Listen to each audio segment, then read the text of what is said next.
Bienvenidos y bienvenidas, familia del balonmano, al Punto Fuerte, el podcast especializado en balonmano. Hoy tenemos a un invitado especial, David Monjo, y los que tenéis activado la pantalla también veréis que estamos en un sitio un poco inusual. Es la sala de prensa del Leganés, equipo de élite del fútbol español. Y ahora nos contará David un poco más por qué estamos aquí. Pero bueno, le damos la bienvenida a lo primero. Muchas gracias, Sergio, por darme este espacio con toda la gente del balonmano y del deporte en general para charlar un poco del mundo del fútbol y también del balonmano y hacer un poco una introducción un poco hacia ambos deportes y ver un poco cuál es el día a día. Bueno, vamos a presentar un poquito a David. Tengo la suerte de que, además de haber coincidido en muchas etapas deportivas, somos grandes amigos. Es de esos amigos que me ha ido dejando mi vida deportiva. Hemos coincidido anecdóticamente en el instituto, en el balonmano leganés, por generaciones. Nunca hemos llegado a jugar juntos ni ir a clase, pero bueno, siempre estábamos ahí, porque yo arbitraba con su hermano, con Jorge Monjo. Luego hemos coincidido en la parte arbitral. David ha llegado a la élite del balonmano español, a Sobal, y dirigía el CTA de Madrid, el Comité Técnico Arbitral. Y bueno, pues siempre contó conmigo en labores formativas, sobre todo en preparación física. E incluso llegó a entrenar conmigo 3 4 años en Winfit, en mi gimnasio de Madrid. Así que bueno, me pareció una persona muy interesante, ya que ahora también dirige esa parte directiva como vicepresidente de la Federación Madrileña de Balonmano, y me parecía muy interesante poder unir esos dos mundos. Cuéntanos un poco, David, cómo llegas a balonmano, cómo son tus inicios y cómo ha sido la trayectoria deportiva hasta el día de hoy. Pues nada, yo empecé muy jovencito en el cole a jugar al balonmano, en el León Felipe, aquí en Leganés. Y bueno, hacía una convivencia un poco entre el balonmano y ya el fútbol, ¿no? O sea que mi futuro ya estaba en los inicios, ¿no? Que era convivir con dos deportes. Relativamente pronto pues llegué al balonmano leganés, que en aquella época era el Juventud Leganés. Y bueno, fue una etapa bastante buena a nivel formativo, a nivel de conocer bastante gente del mundo del deporte. Y bueno, la realidad es que a mí nunca se me ha dado muy allá lo de jugar y lo de ser. Y yo era portero y creo que paraba más los taxis que los balones. Y bueno, también es cierto que ya en la época cadete, segundo año, juvenil de primer año, pues mi amigo Layachi me envenenó con hacer un curso de árbitros y bueno, entré rápidamente a hacer el curso de árbitro. Y ya en esa época, bueno, convivía entre ser portero de fútbol y portero de balonmano, con lo que ya, quiero decir, tenía que tomar una decisión rápida de hacia qué mundo quería ir, ¿no? Si seguir jugando o dedicarme al arbitraje. Bueno, hice el curso de árbitros, creo que duré un año más jugando a balonmano, el fútbol lo dejé rápido. Tenía dudas, también es cierto, tenía dudas entre dedicarme al arbitraje de fútbol o al de balonmano. Eh, la decisión fue fácil porque bajé un día a ver un partido de fútbol y ese día pues no le estaban tratando muy bien al árbitro y dije, bueno, ya he elegido el deporte que va a ser el balonmano. Y bueno, estuve 17 años arbitrando, 11 de ellos en la Liga Sobal y medio año de internacional porque bueno, tuve la oferta del Leganés para incorporarme. Ya estaba en la estructura del Leganés como coordinador de la escuela. También hacía pinitos de entrenador. Y bueno, me ofertaron el puesto de delegado y bueno, pues lo cogí, la verdad. O sea y en esas estamos ahora mismo. Y cuéntanos un poco cómo es el día a día ahora en el fútbol, porque bueno, hay personas que nos siguen, que seguramente te tengan ubicado, hay otros que pues tenemos muchos seguidores de Latinoamérica y ni siquiera saben muy bien cómo se desenvuelve un poco en el fútbol profesional y tu función dentro del Leganés, cómo es el día a día, es decir, qué tienes que hacer ahora, por ejemplo, que ya no hay temporada, pues qué estás preparando ya de cara a la siguiente temporada y en una semana normal que hay fin del partido, pues de qué te encargas tú. Bueno, fundamentalmente mi trabajo se basa en bueno, lo que viene siendo un team manager o un player care, que bueno, es el mejorar el día a día de los jugadores a nivel, no a nivel deportivo, aunque sí que tiene influencia posterior, pero sí fundamentalmente en el bienestar de su día a día en cuanto a pues la búsqueda de casa cuando llega, la familia, colegios, un poco, si necesitan coche, bueno, bienestar un poco cuando llega alguien a un sitio nuevo que normalmente, bueno, pues genera una serie de tensiones que bueno, es importante que tengan esa ayuda, esa guía, ¿no? Esa persona que vaya poco a poco ayudándoles en su día a día.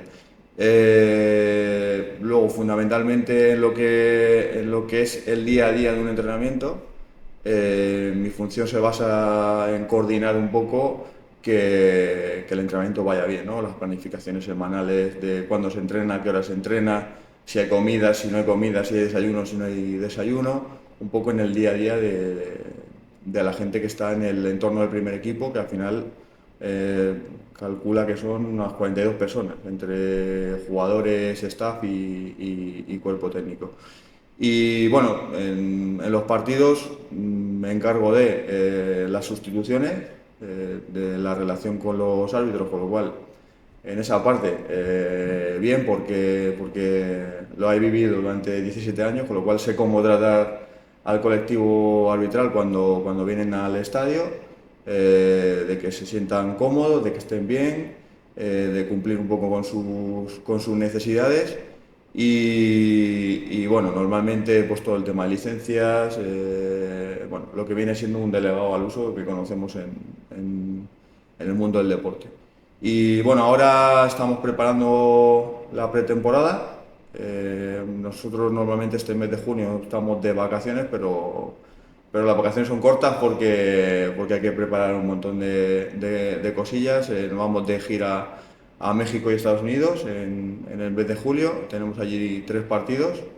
Bueno, con la idea un poco también de que el club vaya internacionalizándose y dándose, bueno, pues generar una imagen, un impacto un poco más a nivel global.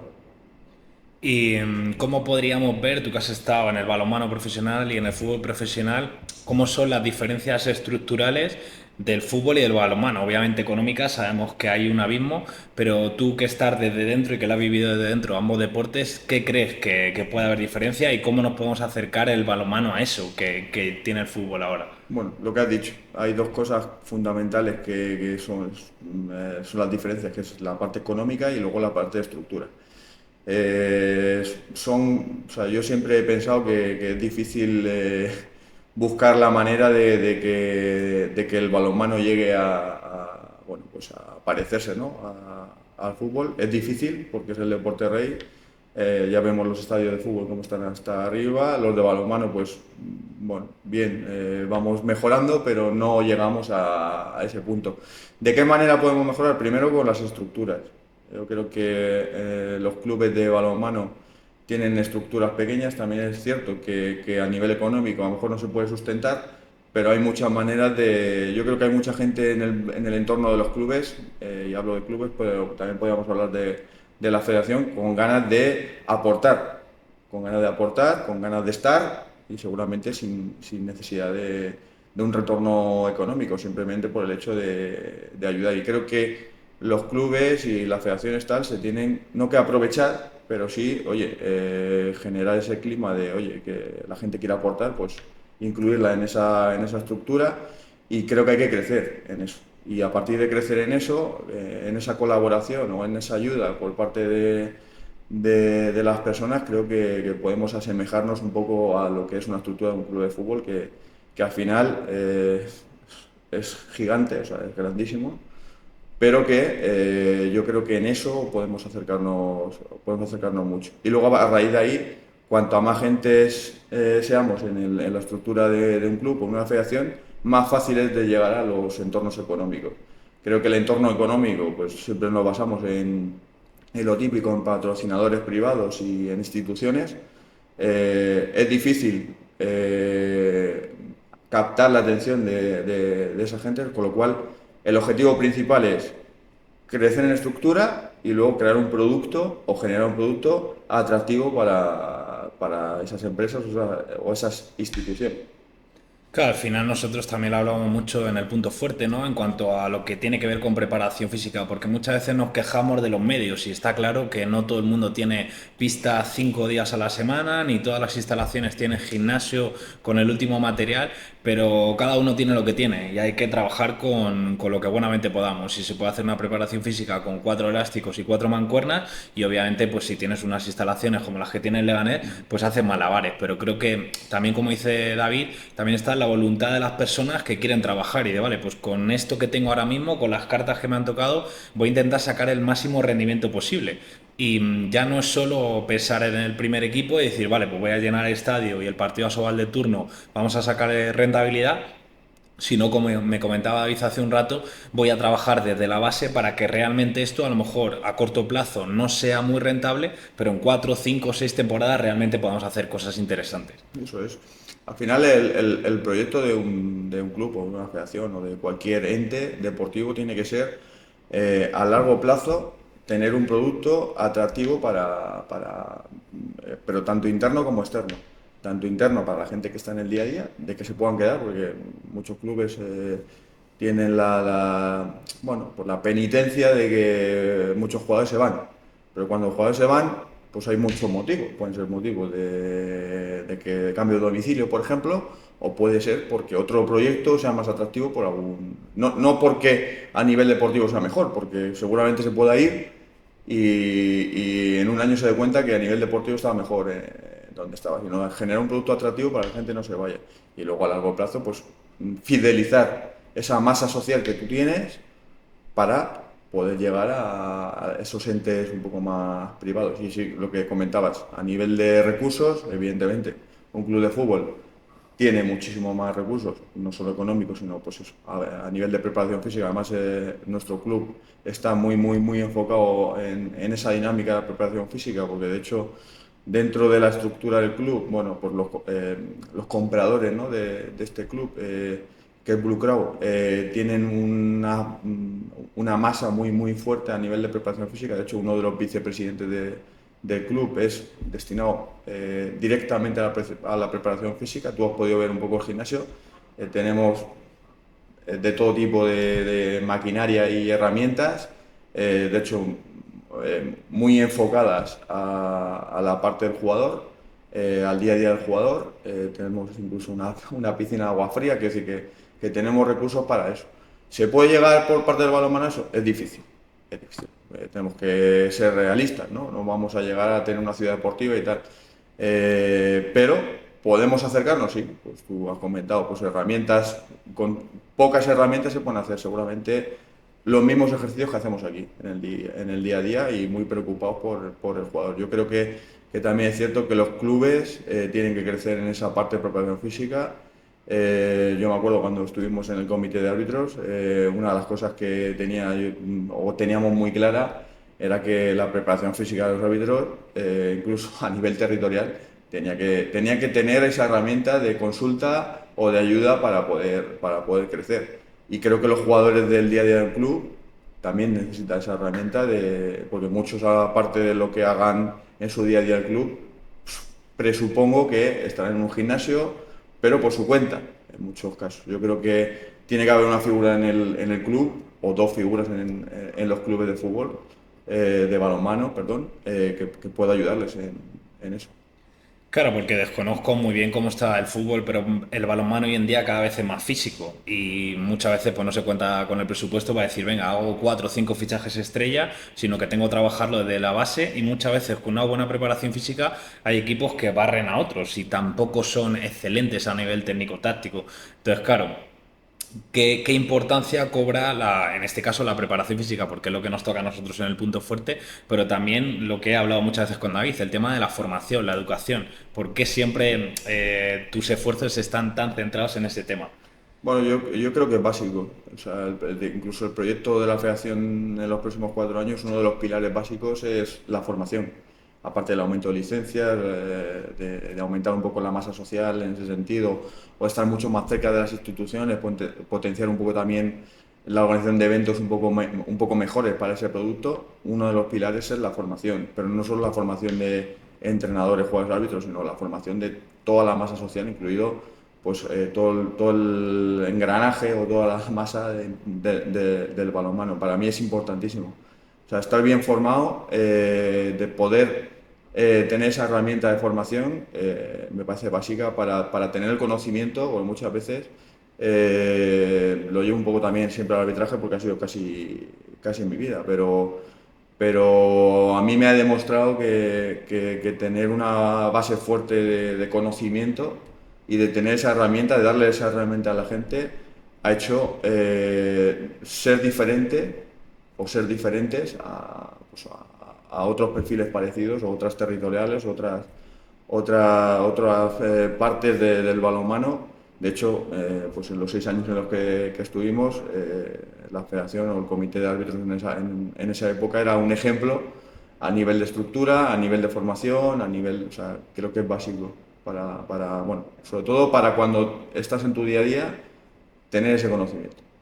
Sí, un poco por ponerse en situación, cuando yo empecé en el arbitraje, pues no sé, hace cuánto, 15, 16, 18 años, al final es, bueno, te hacen un curso básico, te sueltan con un silbato, normalmente en un patio de un colegio, y búscate la vida. Entonces, claro, yo me proyecto a mí cuando yo tenía 17, 18 años y no tienes herramientas. Entonces, cuando llega David a dirigir el CTA, el Comité Técnico de Árbitros, pues claro, todos los chavales tenían su tutor, y en ese momento pues yo era árbitro nacional y estaba asignado para ver algunos partidos de los chavales. Entonces pues le da feedback, cada 2 por 3 había la federación cursos, ya no solo de lo que tiene que ver con el arbitraje, es decir, sanciones progresivas, o por ejemplo iba a Carlos a nivel psicológico para gestionar los minutos finales o cómo gestionar las protestas, y yo por ejemplo pues iba a dar esa parte de preparación física, porque también ya no solo que llegues con oxígeno a la parte final del partido, sino que tú estéticamente te veas como un deportista. Entonces, qué importante era engranar todo eso para que en este caso pues el estamento arbitral creciese. Y yo creo que, por supuesto, pues puede haber gente que tenga el don natural de arbitrar, como puede haber gente que tenga el don innato de manejar el balón, tanto jugadores como jugadoras, pero creo que eso, si no se sostiene con una base de formación, una base de refuerzo, pues es poco menos que imposible, ¿no? Y luego aparte de eso, hay otra parte que creo que es más importante, incluso se asemeja muy mucho al día a día o al proyecto un poco del Leganés, y en eso vamos muy de la mano, que es el trato humano, que siempre se nos olvida. Se nos olvida, pues sí, la formación, el no sé qué, tal, pero hay un trato que tiene que ser humano, ser empático bueno, pues un poco con las circunstancias de la gente, ¿no? Porque no es lo mismo lo que a ti te pueda aportar el CTA o el Leganés que a otra persona de tu mismo entorno que a lo mejor tiene otras necesidades. Yo me acuerdo que además es que dentro del colectivo arbitral que sabía perfectamente, llegué a tener un conocimiento muy exhaustivo de cuál era el perfil, no solo deportivo, sino personal de cada uno de los árbitros que había en la territorial, y me preocupé mucho de tener ese trato cercano con la gente que pudiera contarme un poco en qué situación estaba, porque también me permitía poder elegir, porque no nos lo olvidemos, al final somos un grupo de personas que tenemos que tener un rendimiento deportivo en la pista. Entonces, a la hora de poder elegir quién era el mejor para poder dirigir ciertos partidos, pues tenía que saber cómo estaban, si estaban bien, si estaban mal, si estaban peleados con su pareja, si sus hijos no le soportaban, bueno, pues un montón de cosas que me permitieron un poco elegir. Y en eso, por ejemplo, aquí también pasa, ¿no? En Leganés, el club se preocupa mucho de saber en qué circunstancias está cada uno, bueno, pues para darle soluciones, para tratarle, para ser empático. Y eso es una cosa que creo que en los proyectos tiene que ser básico, que haya esa empatía en el día a día del ser humano, vamos, sí, nato. Sí, de hecho lo hablamos en las últimas entrevistas del podcast, y le preguntábamos mucho a los invitados que qué es el rendimiento, porque claro, al final de cada liga hay 20, 25, 30 equipos, solo uno puede ganar la competición, y a lo mejor pues 2, 3 descienden cada año. Entonces no siempre se puede ganar por lo que sea, es decir, incluso haciendo un temporadón, pues puede ser que ese año pues las lesiones hayan venido mal dadas o he llegado hasta la final pero doy 3 veces al larguero y me quedo fuera, no pasa nada, pero claro, al final no puedo condicionar lo que yo hago como club, lo que hago como federación o lo que hago como estamento arbitral en este caso, por lo que ha ocurrido en el último Final Four o lo que ha pasado al final. Entonces, como comentaba antes con David, muchas veces pensamos en ganar ya, en ganar hoy, en ganar esta temporada, pero no pensamos en lo que ocurre dentro de 4 temporadas, de 8 temporadas, de 10 temporadas. Y al final creo que eso es lo importante, ¿no? Que es lo que dices tú, que es la educación, es la formación. Después de tantos años a nivel deportivo, ¿no? Viviendo lo que es el día a día pues, de una federación deportiva, de un club de balonmano y ahora de un club de fútbol, te puedo decir que en mi vida, y a lo mejor puedes decir, oye, pues vaya fracasado, pero es la realidad. O sea, en tu vida creo que pierdes más que ganas. O sea, y te ayuda. Pues, siempre hay el debate, ¿no? ¿Qué te ayuda más, perder o ganar? Pues a mí me ha ayudado más perder, porque creo que el saber gestionar esa frustración y llevarla a pues, rendir más o tener ganas de rendir más, pues te lleva seguramente luego a poder tener éxito a un medio o largo plazo. Así que perder no pasa nada, no pasa nada. O sea, fracasar no pasa nada. O sea, yo creo que hay que intentarlo. Porque muchas veces dices, tengo miedo a iniciar un proyecto, a iniciar algo, ¿no? A ver cómo sale, tal, siempre tenemos la duda. Hazlo. Yo creo que animo a la gente a hacer las cosas y luego ya tendrás tiempo de decidir si vas por el buen camino o por el camino correcto o incorrecto, pero hay que intentar hacer cosas. Entonces, sí que es cierto que a nivel deportivo es importante que la gente tenga en la cabeza que para llegar a ser una persona exitosa o un jugadora, árbitro, árbitra, entrenador, entrenadora exitoso o exitosa, creo que es importante pues saber que en tu vida deportiva va a haber más fracasos, por desgracia, que éxitos. Porque cómo creer, David, que podemos mejorar cada uno de nosotros y nosotras, cómo podemos impulsar el balonmano en general. Porque muchas veces al final pensamos, pues como en la sociedad, ¿no? Bueno, esto que me lo solucione el presidente o esto que me lo solucione el gobierno. Pero cómo podría mejorar o cómo crees tú que podríamos mejorar a nivel individual. Porque yo creo que esto se trata de barrer cada uno la puerta de nuestra casa. Y que siendo el entrenador o la entrenadora del equipo de mi barrio o siendo el jugador de turno, ¿cómo puedo hacer yo a nivel individual aportar mi granito de arena para que el balonmano crezca?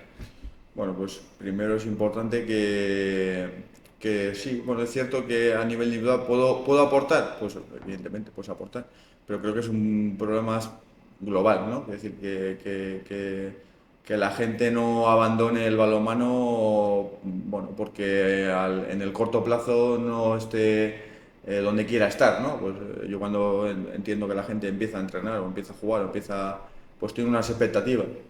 Es importante que las expectativas de la gente pues sean realistas, ¿no? Yo cuando empecé no sabía si iba a ser árbitro Asobal o internacional. Pues empecé poco a poco y bueno, pues el camino te lleva hacia eso, pero es importante que tengamos expectativas reales, que nos pongamos objetivos a corto plazo para no frustrarnos y salir un poco bueno, pues del mundo del balonmano en ese caso, porque eso es uno de los hándicaps que tenemos, ¿no? Se pierde muchísima gente. La gente además deja el balonmano y lo deja, se pierde, ¿no? Y creo que es importante que para que el balonmano crezca, toda esa masa social se mantenga. En un puesto, en otro, de una manera o de otra, pero es importante que la gente se mantenga y que dentro del balonmano se pueda aportar de muchísimas maneras.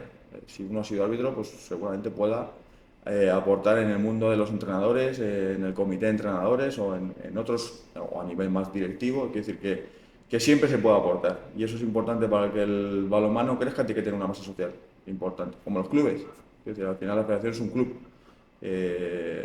Y yo asemejo un poco el mundo del balonmano, cuando hablo del mundo del balonmano, yo en mi caso no hablo del mundo del balonmano nacional o mundial, hablo del mundo del balonmano a nivel territorial, a nivel de Madrid, que creo que es importante que esa masa social cada vez sea más para poder llegar a más cosas. Porque cuanto más gente tienes, lo hemos hablado antes, ¿no? Cuanto más gente tienes, soy muy repetido con la masa social, pero creo que es importante no perder gente. Y bueno, hablábamos un poco también que dentro de no perder gente también está en el mundo de los partidos, ¿no? Generar un espectáculo o un evento, ¿no? De alguna manera que nos permita poder vender ese producto. Por ejemplo, este año las fases finales aquí a nivel territorial, que son los 4 mejores de cada categoría que juegan en un fin de semana, todo lo que es evento de concentración siempre es un éxito. Siempre es un éxito porque no solo van las familias de los jugadores, sino amigos, amigas, gente externa incluso del mundo del balonmano que pueda atraer en el futuro practicantes para el balonmano. Este año, por ejemplo, lo hemos hecho en una sede única, tanto masculino como femenino. Hasta ahora no se había hecho nunca. Y creo que ha sido un éxito, el pabellón lleno hasta arriba, hemos podido hacer espectáculos en los descansos, quiero decir que el crecimiento está ahí, ¿no? En ese espectáculo, en ese atraer masa social ajena ya al día a día del balonmano, y creo que el futuro está ahí, el futuro está ahí. Cuéntanos, David, un poco más del proyecto que tenéis en Madrid, de la directiva, o al menos los planes que tenéis a medio o largo plazo. ¿Qué nos espera? Bueno, pues fundamentalmente lo he comentado antes, ¿no? El aumento de licencias, que para eso pues es básico hacer una buena promoción, un buen producto, ayudar a los clubes en su día a día para poder tener más practicantes. La formación, que ya hemos comentado antes, que para mí es básico, tanto de entrenadores, árbitros, jugadores directivos, tener buenos directivos también en los clubes, una persona que, bueno, que sea el ejemplo, ¿no? Un poco a seguir. Y es importante incluso que en el día a día de unos directivos de un club haya gente que en el futuro pueda también asumir esos roles, porque siempre en el mundo del balonmano, tú lo conoces bien, nos basamos siempre en ciertas figuras de cada club, que cuando esa figura se va, bueno, pues vamos perdiendo masa social en ese club. Es importante que los clubes también se preocupen en el futuro, que es lo que va a ser cuando esa persona ya no esté. Entonces es importante que trabajen en eso. Luego, bueno, una parte económica de ir creciendo en ese sentido a nivel de sponsor. Hace poco hemos firmado con S15 y con Lucrum, que bueno, S15 es una inmobiliaria y Lucrum es una asesoría un poco más del patrimonio de los jugadores, jugadoras, un poco de los clubes, de hacer una buena optimización de esa parte económica, que creo que es importante. Y luego, pues, fortalecer sobre todo la comunicación y el marketing. Y en esos pilares estamos un poco creciendo. Hemos pasado 8 o 9 años difíciles, pero creo que a partir de esta legislatura pues podemos crecer mucho en ese sentido. Y luego tenemos una parte ahí muy estrella que pronto se sabrá públicamente, y es tenemos la idea de hacer la ciudad del balonmano, que bueno, estamos en ello porque creo que nos va a generar un impacto a nivel deportivo importante, porque vamos a poder tener la gestión propia de 2 pistas cubiertas en una localidad en Madrid, y bueno, eso para nuestros programas de tecnificación y de, bueno, a nivel deportivo de la propia federación y de los clubes que subyacen un poco de la federación, les va a venir estupendo. Pues suena súper bien. Yo creo que poco más, David, como siempre hacemos al final de los episodios, es que líes a alguien, que invites a alguien al podcast, si te apetece, a ver si esa persona Tiene que ser de balonmano, ¿no? Bueno, pues es también de fútbol, si nos aporta también, oye, todos son bienvenidos. Bueno, pues no se me ocurre nadie ahora, pero lo pensaré y te lo diré. Liamos a alguien más, si no traemos a alguno más de la ciudad deportiva del Leganés. Bueno, David, muchísimas gracias, un placer. Gracias por compartir este espacio tan chulo. También nos apetece hacer entrevistas en persona, que hacerlos ahí en Zoom, pues está bien, ahorra tiempo, pero la parte presencial también mola mucho. Muchas gracias a ti por, ya te he dicho antes, ¿no? Por darme este ratito, hablar un poco de ese mundo del fútbol y la parte del balonmano, todo eso, parte desconocida, ¿no? Del día a día pues de un club o una federación, y nada, solo te va a costar un café esto, así Barato. que perfecto. Pues nada, familia, los que estáis ahí detrás de la pantalla, detrás de los auriculares, muchísimas gracias porque la acogida del podcast está siendo increíble. Apenas llevamos un mesecito y las reproducciones se van apilando de 100 en 100 y eso también nos anima pues a seguir trabajando en esto, que no deja de ser un proyecto completamente altruista, no ganamos absolutamente nada. Ojalá algún día YouTube o Spotify nos pague regalías, pero de momento no es así. Así que mientras que vosotros estéis ahí detrás y haya invitados, pues nosotros seguiremos empujando fuerte este canal. Un abrazo, familia.